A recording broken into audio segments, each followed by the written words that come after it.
So our first guest is the accomplished New York Times best-selling author, widely known for his creation of the Thrawn book series, among other notable Star Wars novels, that have been a major impact on the Star Wars expanded universe, creating characters and inspiring stories that have been featured in series like Star Wars Rebels, Ahsoka. Please join me in welcoming Timothy Zahn to the stage, guys. Y'all give it up for Timothy Zahn.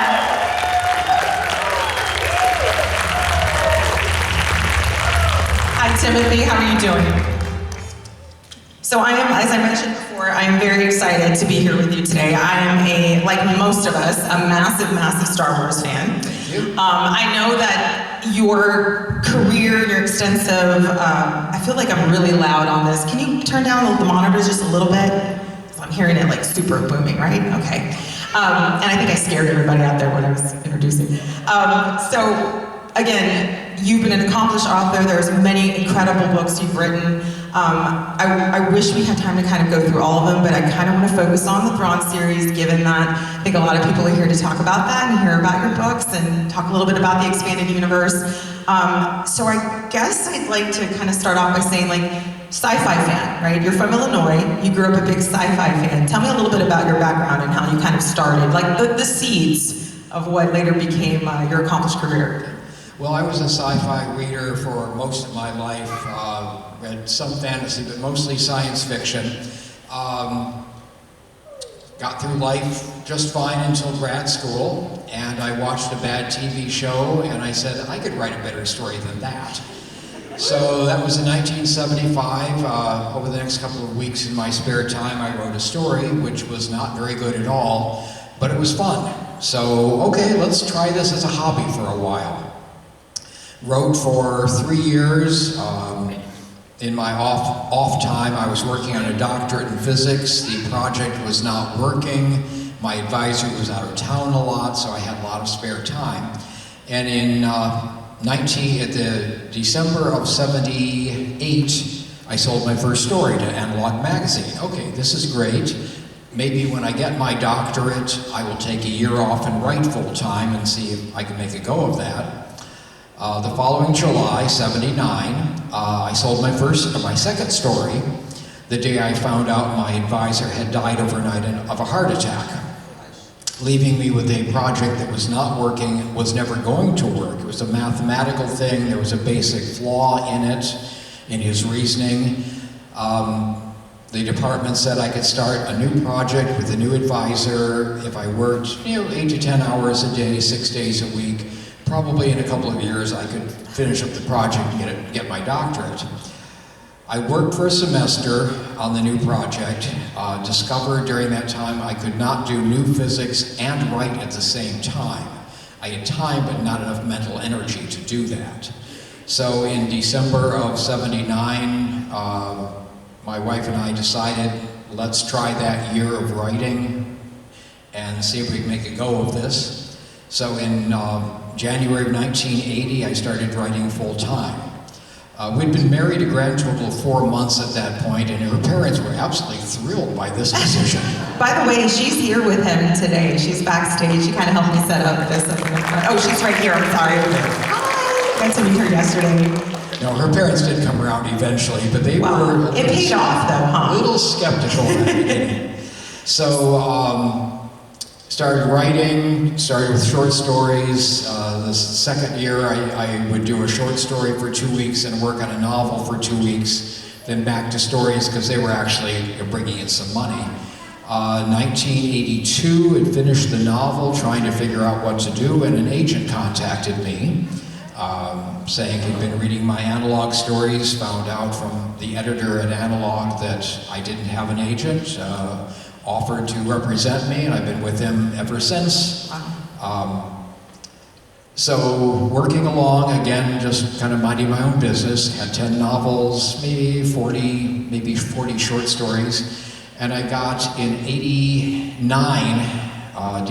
November of '89, a phone call from my agent saying, Tim, we've got a very interesting offer here. It seems that a year before that, Lou Aronica at Bantam Spectra had written a letter to Lucasfilm suggesting that Bantam pick up the Star Wars saga starting after Return of the Jedi, which was an era nobody had been allowed to write in before. It had taken Lucasfilm a year to figure out that, yeah, okay, well, let's go ahead and try this.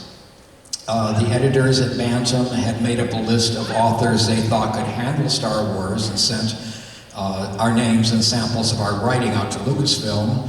They decided my style was what they liked best of what they'd been offered, and hence the phone call from my agent. So we talked for about 45 minutes about this. I told him I would give him my answer the next day, and then I went off and panicked. Because this was my the golden chance to jumpstart my career in a way I never would have expected. It was also my chance to fall flat on my face if I couldn't capture the feel of Star Wars. If I could not get the mix of adventure, loyalty, sacrifice, humor, friendship that George had created, then it would not be a Star Wars book. It would be an adventure of a couple of guys named Han and Luke. And that would have been a waste of effort for everybody involved, including the readers. By the next day, I had enough idea. I thought, okay, I can do a 300,000 word story in 3 volumes. I can develop that. I still didn't know if I could do a Star Wars to capture that feel, but I decided I'd be crazy not to give it a try. What a huge opportunity. I mean, you go big or go home. I mean, that's a huge pressure, and you're right, could have ended not great, but how could you have said no to something like that, to be a part of this, and look at where you are now? I mean, what an incredible journey that must have been for you. Yeah, it was just, it was awesome. You have to remember back then, it had been 8 years, when Heir to the Empire came out in '91, it had been 8 years since Return of the Jedi, and nobody knew if Star Wars fans were still out there. It turns out that fans were quiet because they hadn't had anything to glom onto. But quiet fans look exactly like no fans at all. So everybody was a little bit leery about this. The hardcover was priced way below normal, and Bantam had wanted to print 100,000 copies for the first printing. They wound up doing 70,000 because obviously the bookstores weren't impressed either. Okay, we'll take a couple of boxes. That 70,000 were gone, I think, in 2 weeks, and they were scrambling to get more printings up and running. And if this was a grand experiment, if Lucasfilm was saying, okay, you guys take the risk, by the time, like about 10 weeks later, that Heir to the Empire fell off the New York Times top 10, Bantam and Lucasfilm had contract for 12 more books. And it's just been going up ever since. That's amazing. That's incredible, guys. Give it up for Timothy Zahn. What an accomplished career. I know, we kind of talked about your sci-fi background, but I really want to hear, your we all have a Star Wars journey. I feel like us, the hardcore fans, we remember the first time we saw A New Hope, or the prequels, depending on your age demographic. It could have been the prequels. But what was your first kind of experience? I assume you saw it in the theaters when it came out, A New Hope. What was that experience, and did you feel like this, any inkling, this is something you would want to venture into if you ever had, as a dream, as something you just wanted to do? Did you think that early on? And what was that feeling of watching A New Hope and that spark? Okay, 2 things. I got to see A New Hope the second night. I was working on a computer thing for my doctorate the first night. So that computer thing. Yeah, computer thing. Yeah. I was there the second night. Theater was packed. We had the crawl go by. Okay, this looks interesting. And then the Star Destroyer appeared. And it kept coming. And it kept coming. And it was the first time I'd ever felt a real sense of size in a movie. Not even 2001: A Space Odyssey with that long ship.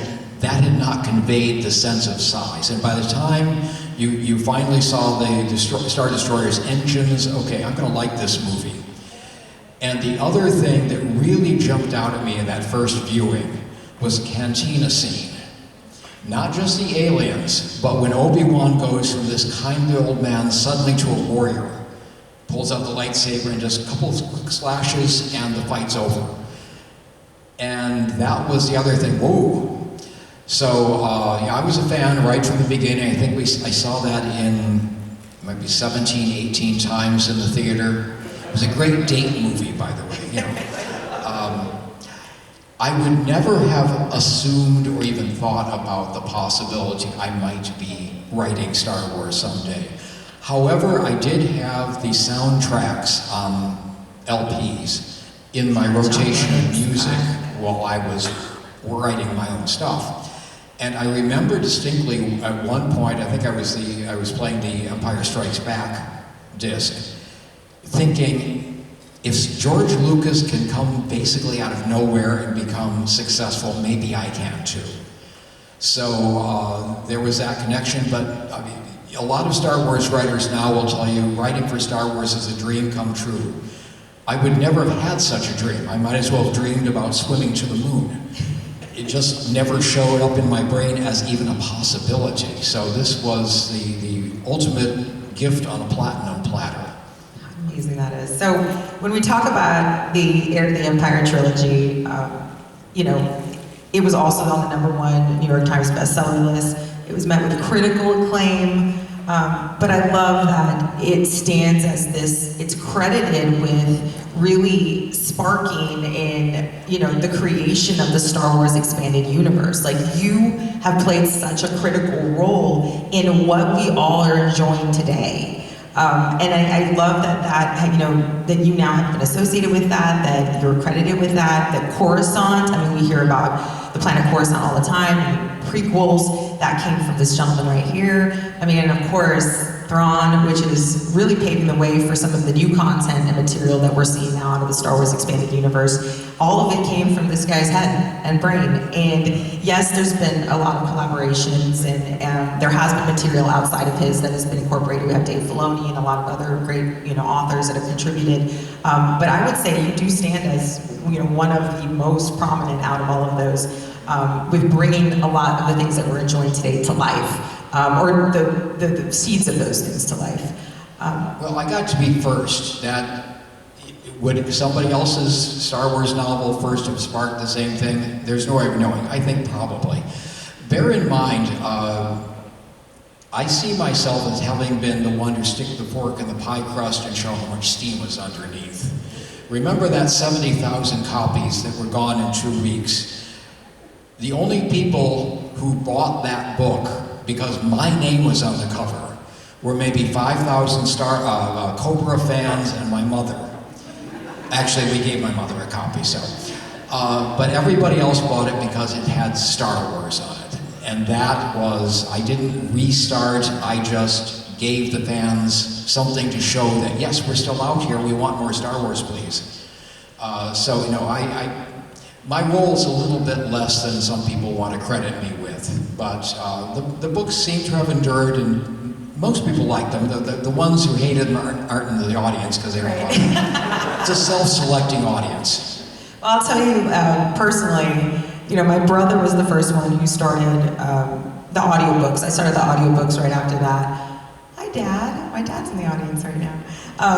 And I remember him calling me and saying, Celeste, you have to dive into these series. Like, it's amazing. And he started with the Legends series, which is now considered Legends. And I mean, it was just like the character of Thrawn. He's like, it is just, you know, what we've seen in live action and animated. I mean, these books really dive deep into this type of character.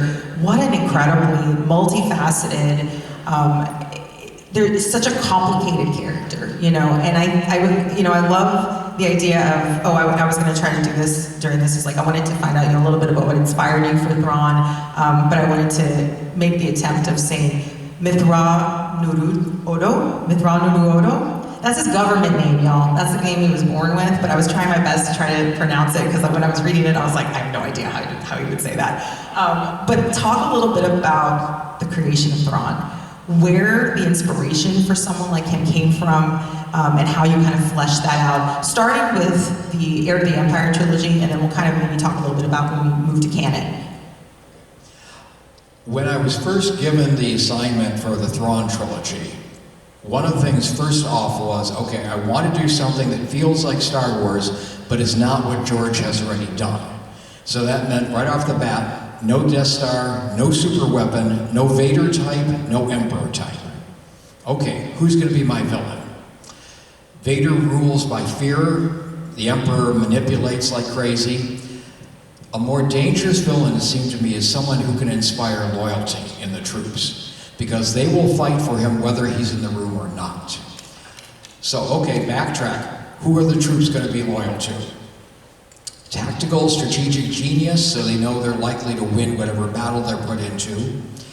Does not get ego involved in battles to where he's wasting troops. You see it all through human history. Some general, by God, I'm going to win this battle, when it's clear he's not going to, or just wasting resources. Thrawn would see, okay, this is not going to work, pull everybody out, pick another time and place. We'll take suggestions from subordinates. A lot of top people, military and civilian, get to the point where he's a janitor, he can't have any good ideas, which is stupid, but it's very human. But Thrawn will listen to suggestions, ideas from anybody. Various things of that sort, and then finally, since the Emperor didn't seem to have any non-humans in his upper echelons, make him non-human, because if he's one of the 12 Grand Admirals, it just underlines how special he is to Palpatine. And throw in a little bit of just the observational techniques of Sherlock Holmes. A lot of people have noted that as well. There is a big difference between Holmes and Thrawn, though. If you read the Holmes stories, he's always impatient with people who cannot see and do what he does. There are a couple of scenes where he says, okay, Watson, tell me what you see, and Watson will go through a list, and Holmes will say, very good, you missed everything important, but basically he tried. Yeah. Thrawn, on the other hand, if you are willing to learn, he's willing to teach. And you see that through all the books as well. If you want to know how he's doing this, he will instruct you. But he will not instruct you on how he does it. He will instruct you on how you are going to do it. He will show you to the ways of how you will do what he is doing. Some people have suggested I use the word, Thrawn uses the word perhaps too much. In most instances, perhaps is shorthand for that's interesting. I'm not going to say whether it's right or wrong. Keep going. Go on with it. See if you find a dead end, or see if you don't. But I'm not going to bias this. Perhaps is a very nice, neutral word, but it means, okay, keep going. See where this leads you. Well, and that, I think, is attributed to why people are so loyal to him. Why he's a good boss, I guess you could say. He inspires that type of loyalty. He's brilliant, as you said, a master tactician, a master strategist. One of the things I love is how he believes that in order to achieve victory in war, one must know their enemy. I mean, he completely immerses himself in other people's culture, in how they think and how they respond to things, which makes him so incredibly brilliant but dangerous, very dangerous at the same time. And while we do see, Thrawn as kind of the new big bad, I guess, for the future of Star Wars currently, and he is considered the villain, when you dive into these novels and these stories about him, it gets gray. I mean, there are so many redeeming qualities, as you just mentioned, about Thrawn. There's a lot of background with his Chiss background that, you understand what his motivation is, which is his people, if I'm correct, Chiss, like that's a huge part of why he does what he does. So we can relate to those things. So it's not just he's a bad guy. There's so much more there. And we talk about the idea of gray characters in Star Wars now. And when we think about that, I think, a lot of the current material that's out there is exploring that. The Acolyte is something it explores a lot about, is there just a light side and a dark side? Is there a middle ground there? Is not, sometimes it's not black and white like that. And Thrawn, I think, really falls into that category too. But so does Anakin, when you think about his, it's not a new concept, but I like that they're exploring it more and fleshing it out more, and I think a lot of that does root with Thrawn as a character and what he brings to the table. Maybe talk a little bit about how you see Thrawn. Do you see Thrawn as a villain, or what do you see him as?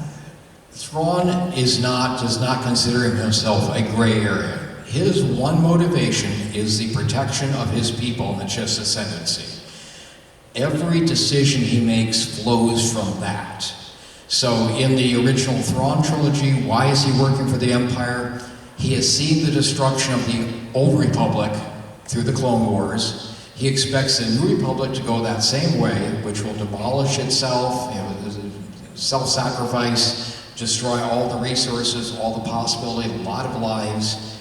The Empire has, the Imperial Remnant certainly has the stability, has the organization, has the weaponry. So he is going to throw in his lot with them and try to end the New Republic quickly so we can get back to having a force out here that I will be able to draw on when the Chiss need it. So that is his goal.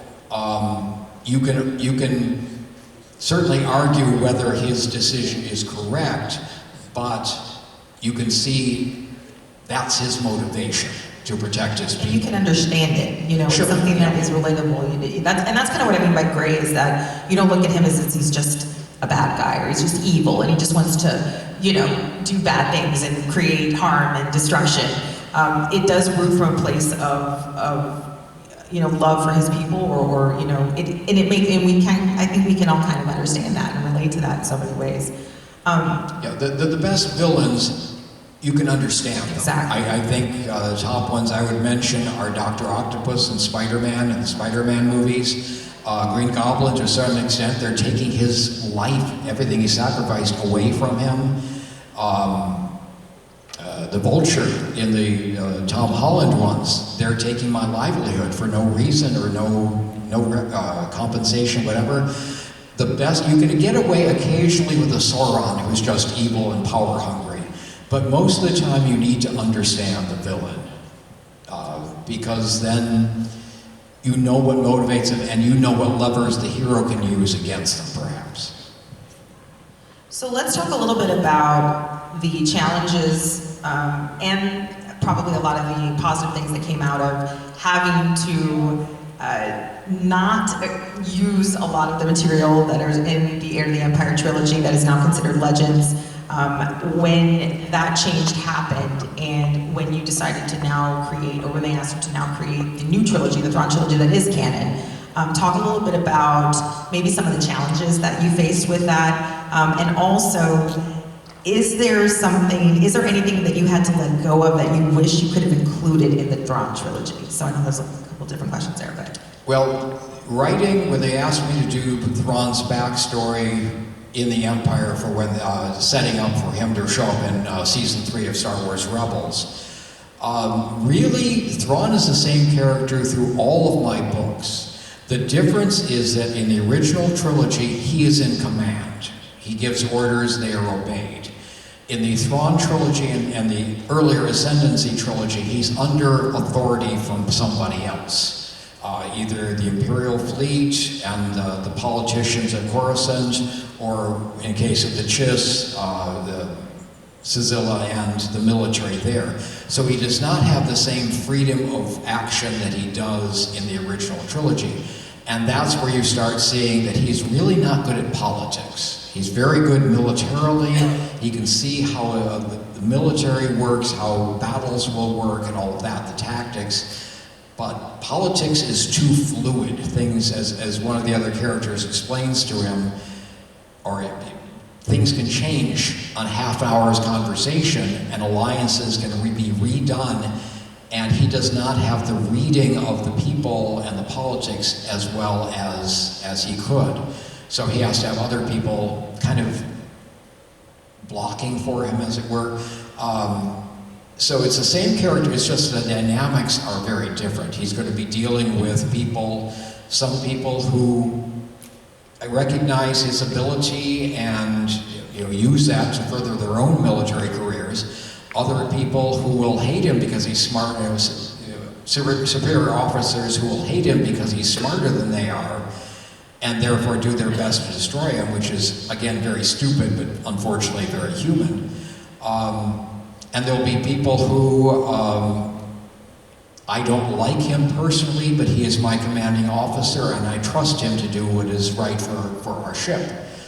So the whole range of dynamics, the whole range of chemistry between the people around Thrawn, between them and him, and with each other.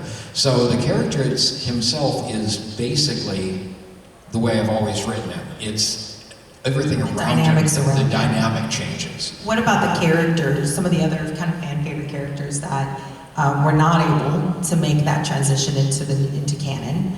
And how do you feel like, is there some longing there of wanting to have had them? Are you okay kind of letting those go and moving on with this new version of the canon series? Well, when you're going back in time, like I did, Thrawn Trilogy and then the Imperial Trilogy and then the Ascendancy, you're going to lose a lot of people because they haven't met yet. Right. I mean, one of the reasons the Thrawn Trilogy was so successful is I got to use all the movie characters in those books, whereas earlier books like the Han Solo and the Lando Calrissian trilogies were set between movies, so by definition, there are certain people who haven't met each other yet. Lando and Leia hadn't met at that point, so you couldn't use both of them. So I didn't really bring too many people in and out. There were some linkages. Eli Vanto gets to be in a couple of books. Admiral Arlani is going to be in several of the books. But again, many of them, you see the evolution of those characters and their character arcs and such. And then hopefully there'll be more books with certainly those two characters and hopefully some more. At the moment, we're having trouble getting Lucasfilm to sit still long enough for us to pitch books to them. They're kind of very busy at the moment. Yes, we can. But I've got half a dozen ideas I could pitch tomorrow if they call me. What about Talon Card? Sorry? Any chance of is there any chance of Talon Card making an appearance in canon? We were talking about that at one point, and that whole thread kind of disappeared. But Card would be another good one.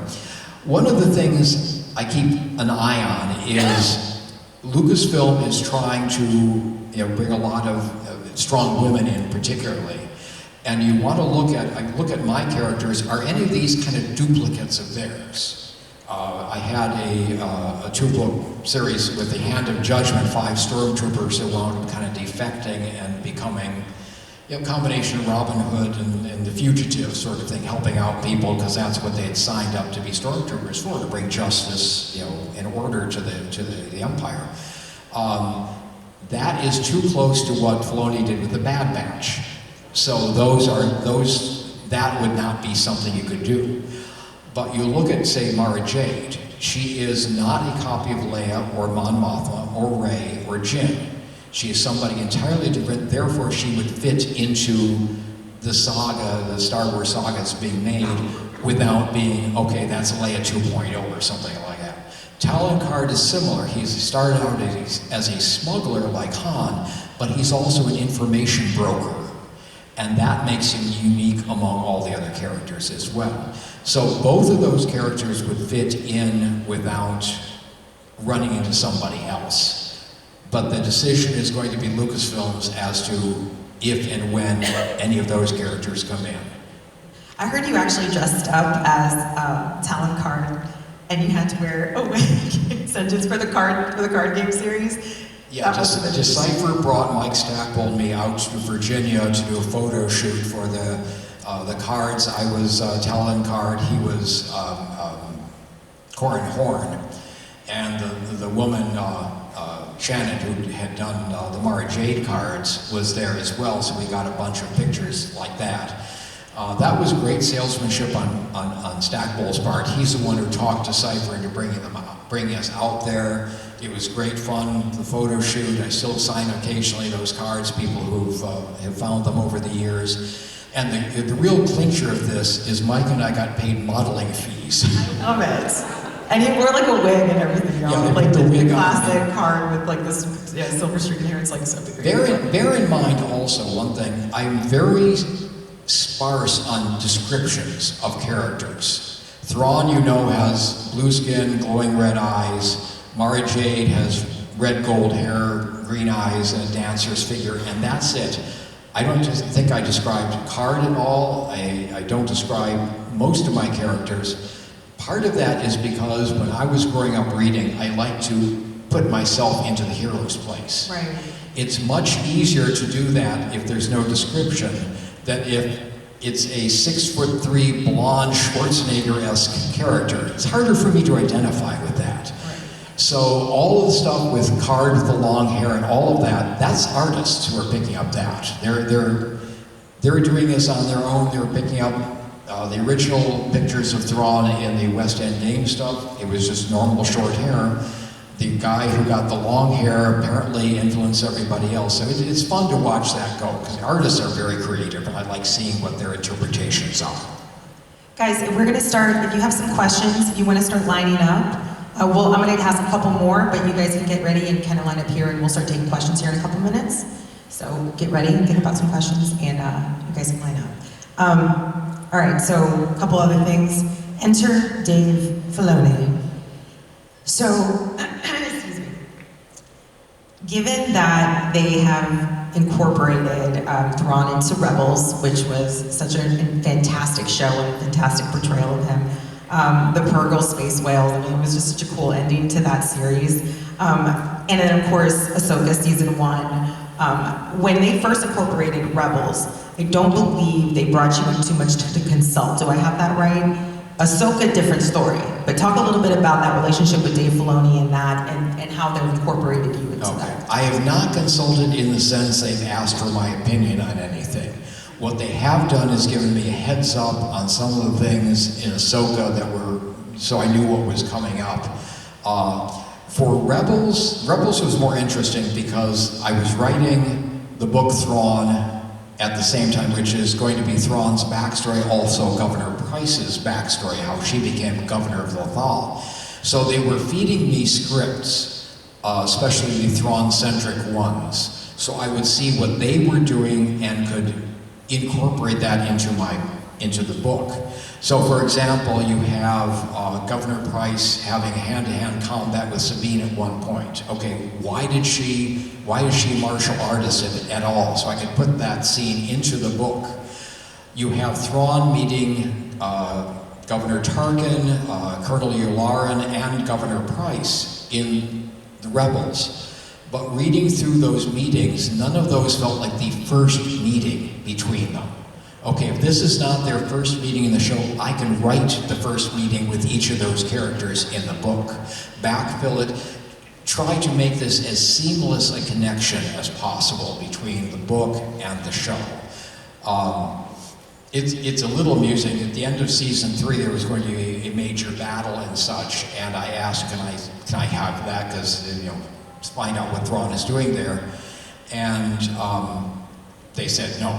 Well, I met one of the people who worked on the show that year at Dragon Con and commented, you know, I'd like to see what's going to happen in that battle.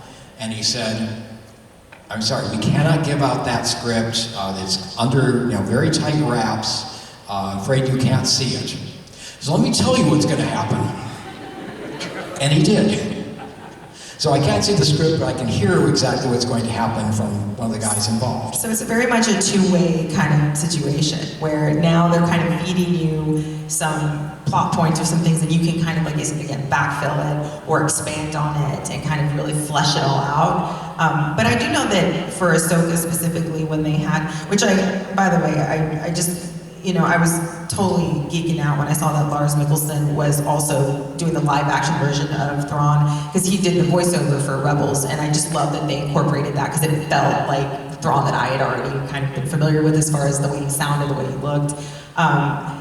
So they did, from what, again, maybe I'm wrong on this, but they did advise you on, like, his look, his mannerisms, things like that, to make sure it felt like an authentic version of Thrawn. Did they talk with you a little bit about that? No. They are implying that they are consulting with me, but it's again the one-way street, that they are telling me stuff, but they're not asking for input. They keep saying they're going to, and that may happen down the line. I know Filoni's very busy with other projects, and Ahsoka season 2 isn't up and running yet. but at the moment, they're not really telling or asking. They're putting that out there though, as if they are, just so you know. They're like, we're consulting with him to make sure that that character feels authentic and accurate. But I mean, at the same time, I'm sure they're still drawing from your original works that are still, And on some level, they don't need me because Filoni understands Thrawn. He showed that in Rebels. He understands the character. He and his team know how to write for him. Most important, he knows how you defeat Thrawn. You give him something he can't anticipate or something he can't control. Those are given full knowledge and full control. Thrawn eventually will beat you. He plays the long game, but he eventually will win. So those are the two keys to defeating him, and Filoni knows that. So, is there anything that you've seen in the live action Ahsoka or Rebels that you maybe wish that people knew about Thrawn that didn't come across in those mediums? The ending of season 1 of Ahsoka, I'm withholding judgment on that one because Ezra seems to get onto the Chimera and off it again a little too easily. However, if that's Thrawn's plan to let him on and off, so I can't judge yet. It looks too easy, but wait for it type of thing. There are any number of reasons Thrawn could have deliberately allowed that. The one place where very much was Thrawn was when he sends a force against Ahsoka and Ezra, and they are beaten. And Morgan Elsbeth says, but they lost. And Thrawn says, I just wanted them to waste time. I didn't care who won. And that is a very Thrawn tactic. Okay, you think you know what I'm going for, it's not. We have thought on occasion of making up buttons or something that says, it's Thrawn, you only think you're winning. Never got around to that. It was maybe a promo for one of the books, but that never happened. So we should look into that. Put that on a t-shirt. I like that actually a lot. So what do you know, and I know there's only so much that you know about, but because everything's very tightly under wraps, but what are the plans for the future for you specifically as far as where this goes from here? I know we have the Ascendancy trilogy as well.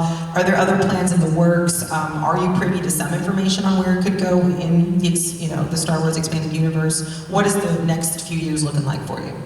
Again, we're waiting on the story group to get free enough to talk about books. I've got at least half a dozen things I could pitch to them at this point, but they are just so busy, my editor cannot really get them to sit still long enough to listen to a pitch.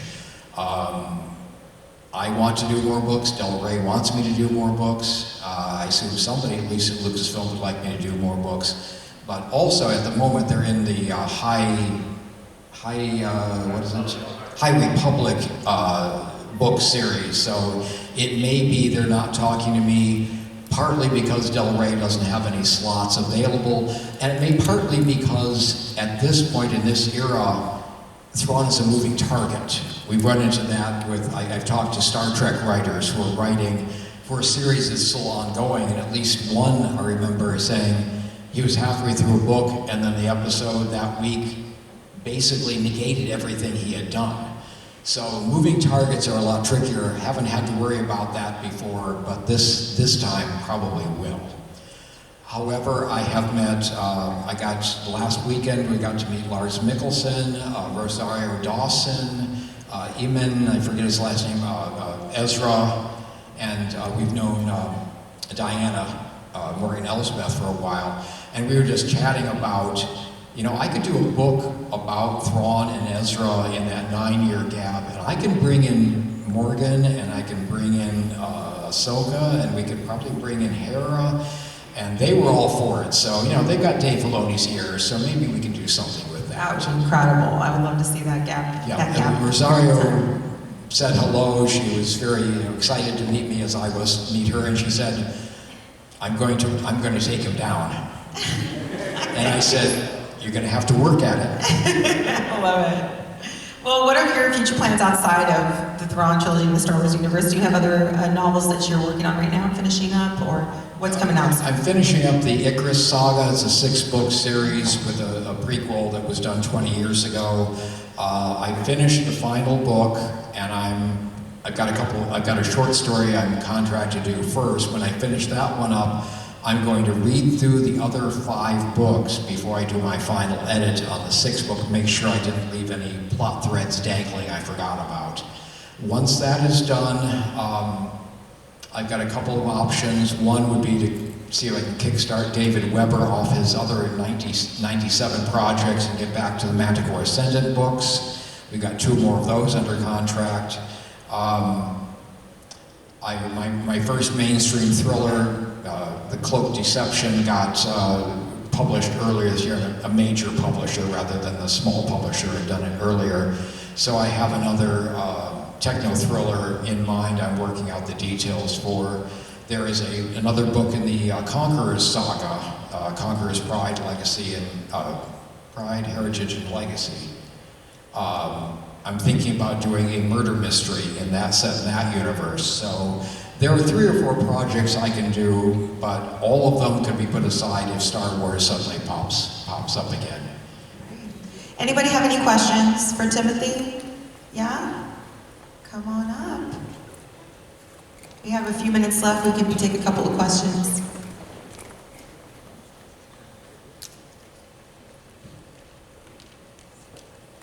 I love the outfit, by the way. Go Imperial. All right. Give your name and your question. Hello. My name is Brianna, and you've written for Thrawn for like over 30 years now, and you've had many different characters who have vastly different perspectives on him, like people like Thurfian and Mara Jade who do not like him at all, versus people like Eli and Thalius, say, who absolutely are so very loyal to him and care about him a lot. And then you have people in the middle who just kind of see him as a means to an end, or just some guy that they don't know much about. How do you balance all of those different positive, negative, neutral perspectives and bring forth this very cohesive character that still rings true no matter who is looking at him and how they feel about him personally and what they see of him? Okay, I'm having trouble hearing you with a lot of reverb in this thing. You're asking, how do I keep the characters?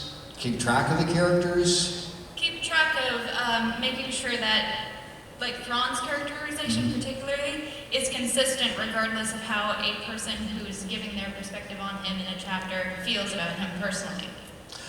I mean, a lot of the consistency is simply 50 years of writing in my brain. It's like a pianist, a lot of muscle memory. There's a certain amount of when I'm in some character's skin, I understand that character well enough to know how he or she will talk, react, all of that. And I already know the dynamic and how the dynamics will change between them and Thrawn. So it's a matter of I got it working through. My subconscious is usually ahead of my conscious mind on that. So at this point, it's just kind of, this is a story I want to tell, and all the other pieces kind of fall into place. Thank you so much for your question.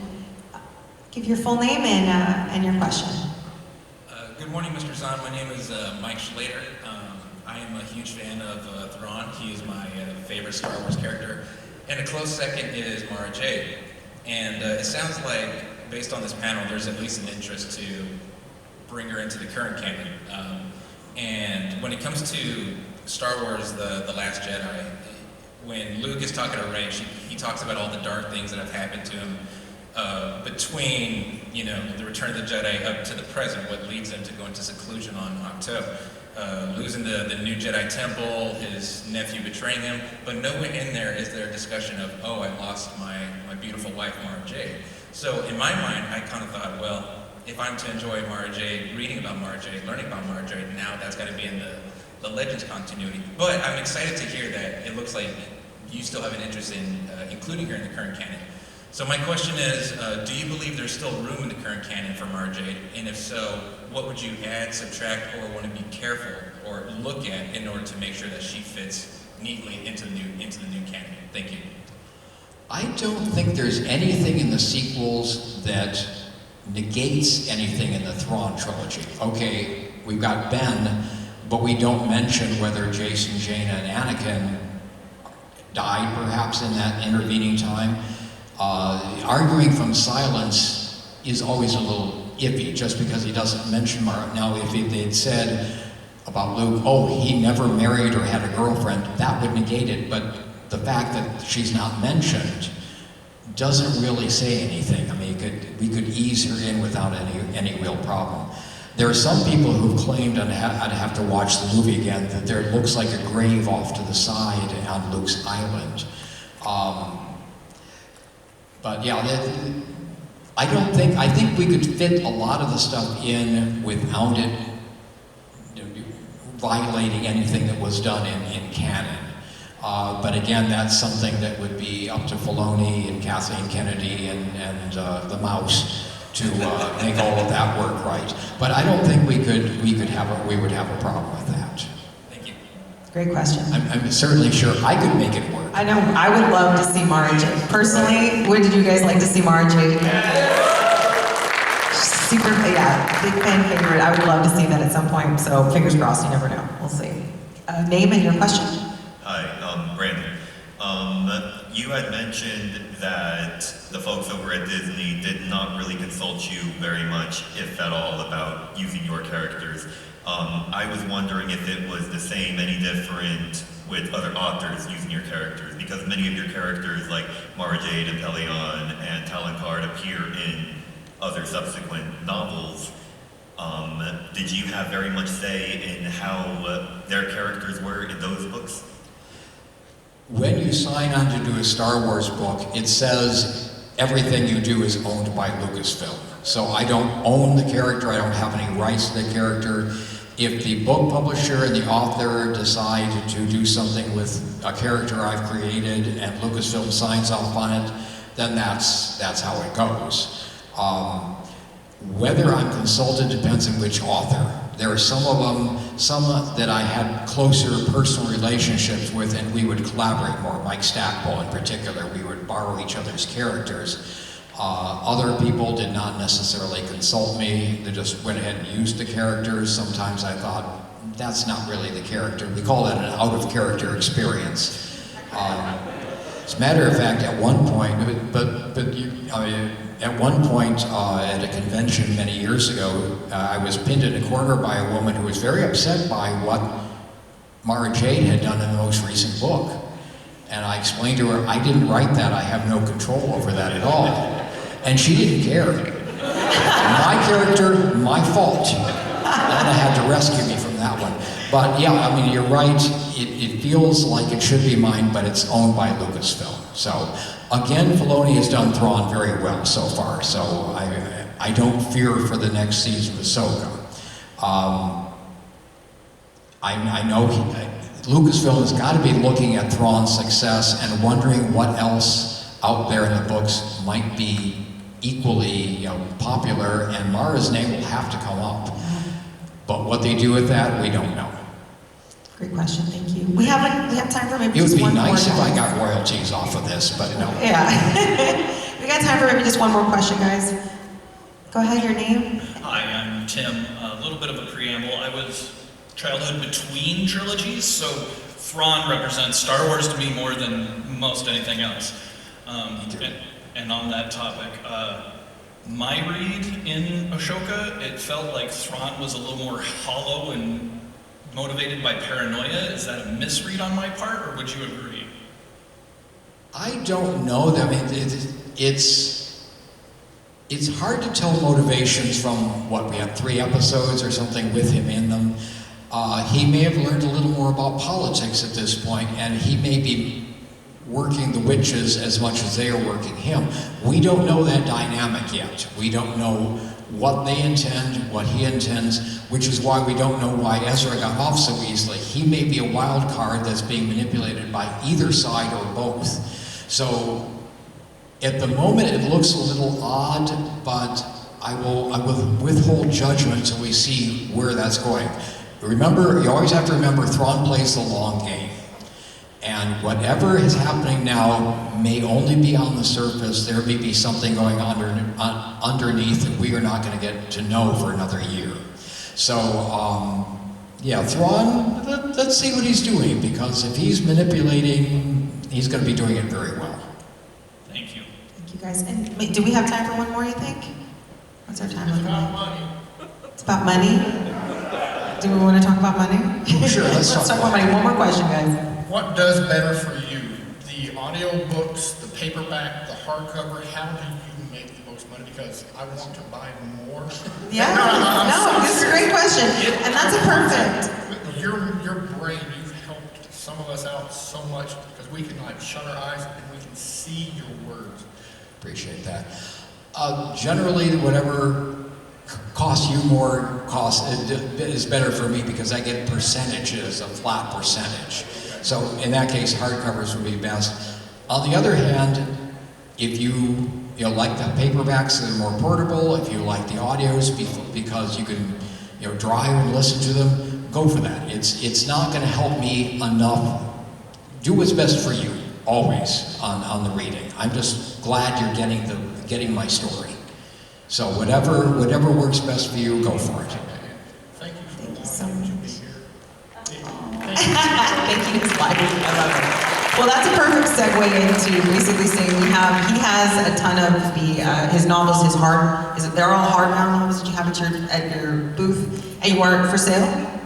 Oh, we got a bunch of books for sale. Okay, perfect. So go to his booth if you'd like to take one of these home with you, maybe get it signed by an autograph of Timothy Zahn, which I fully plan on doing also. So once again, will you guys put your hands together for Timothy Zahn? One other bonus for buying hardcovers here. You will make the United Airlines baggage handlers happier to load our luggage back on. Thank you guys so much. Y'all give it up for Timothy.